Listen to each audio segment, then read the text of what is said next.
Well, if everybody's okay, I might just make a few comments, and then Adam Hort, our Shadow Minister for Corrective Services, will speak and take some questions. We're happy to take some questions collectively at the end also, if that's what's required.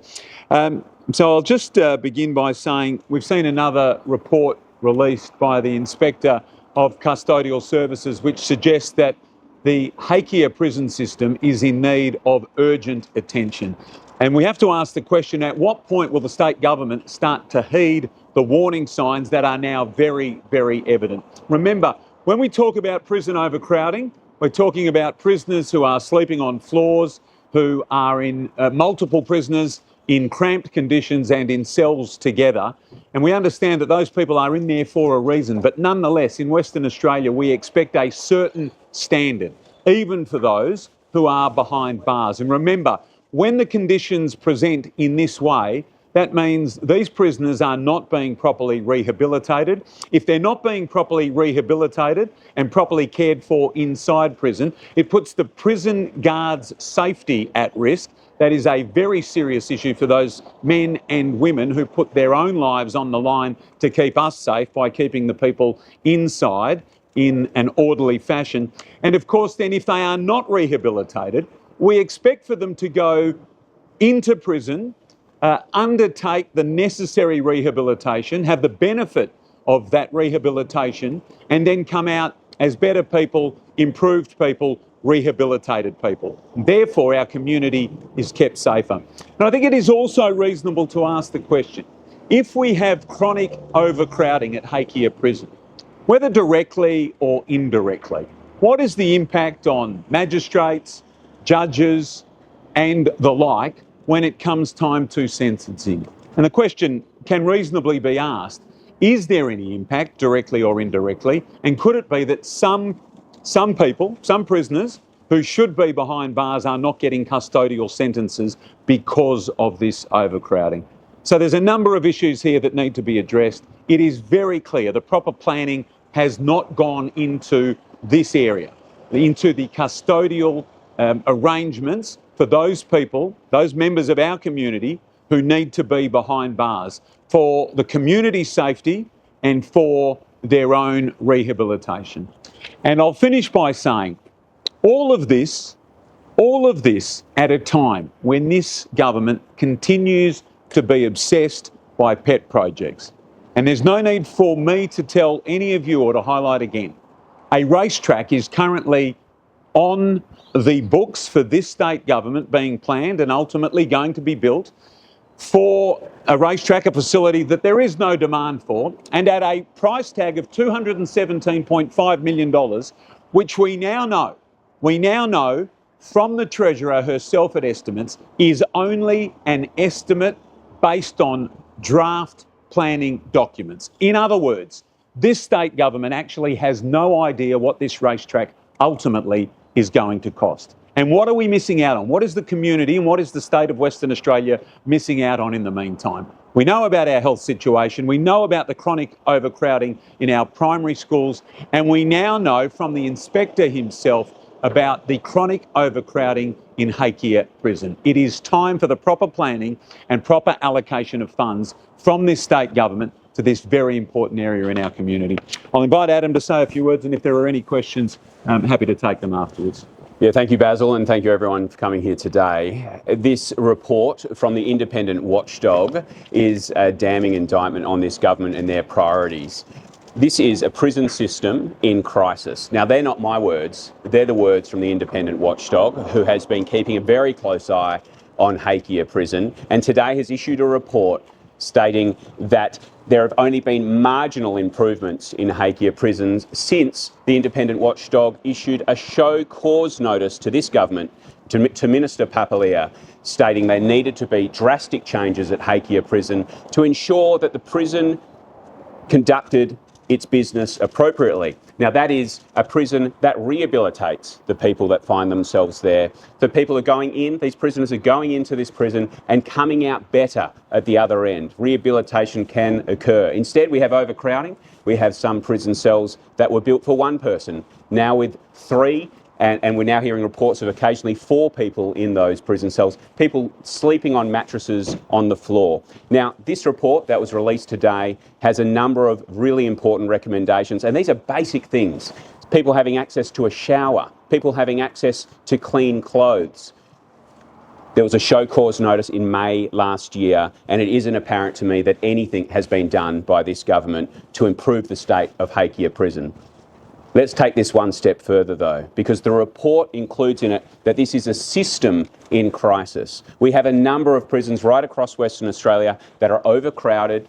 We've had an expansion in prison population by nearly 30%, but at the same time, our prison officers' numbers have stagnated. Now, our prison officers do amazing work to keep the system running, but they're simply not getting the support they need from this government. And Minister Papalia has a lot to answer for following this show cause notice, and again, a report stating that there hasn't been enough done at Hakea Prison.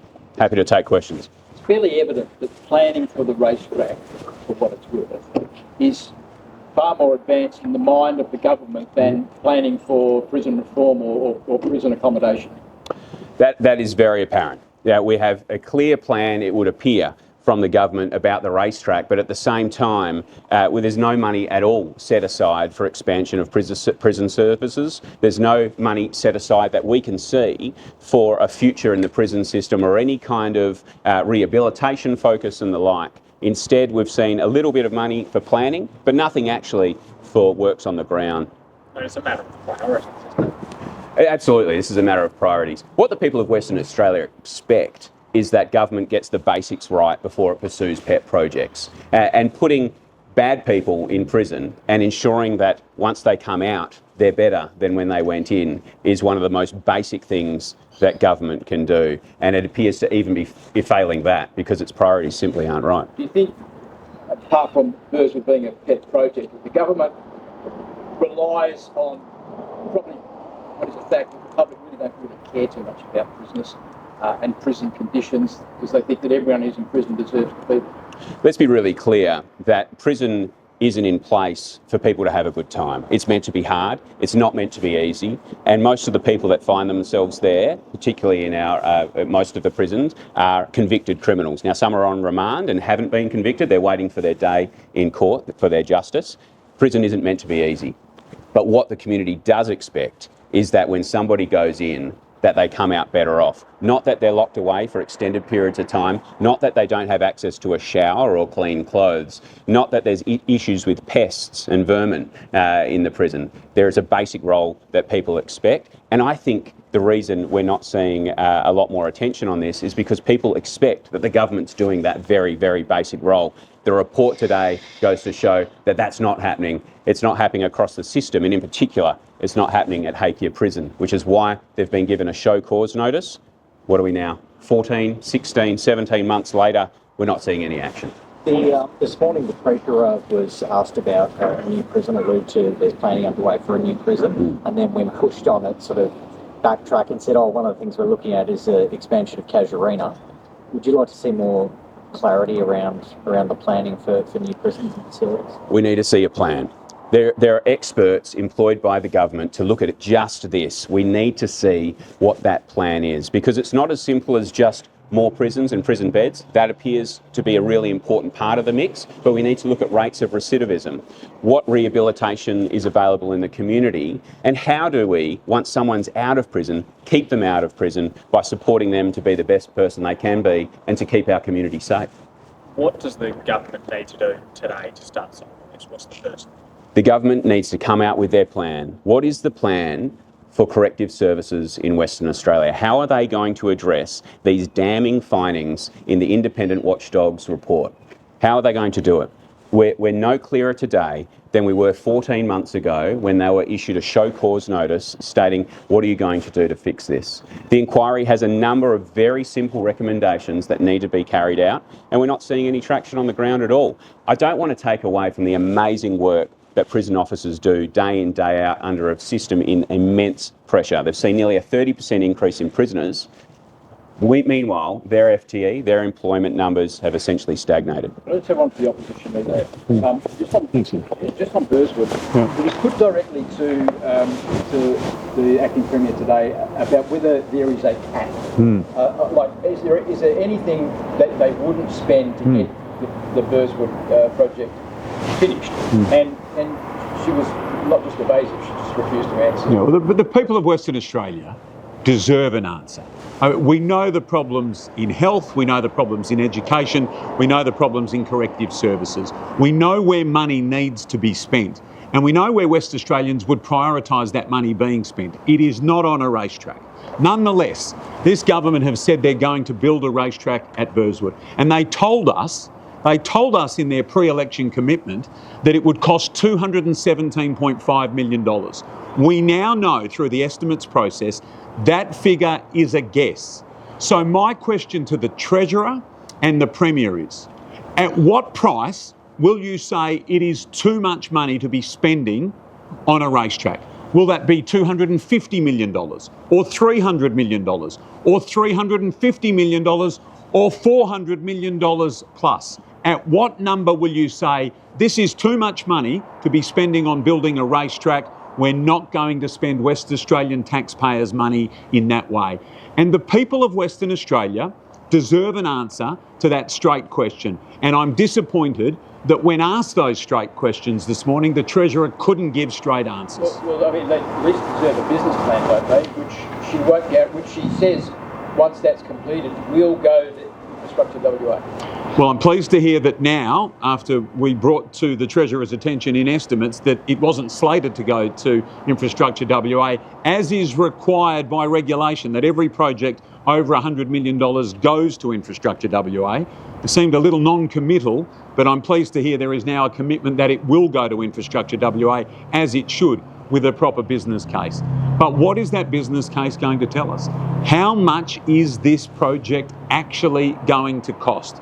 And at what point will the government say, no, that's too much, we're not going to do it, we're going to scrap it? And the people of WA deserve an answer. The Premier or the Treasurer should say, if it gets to this amount, we won't do it anymore because that will be too much.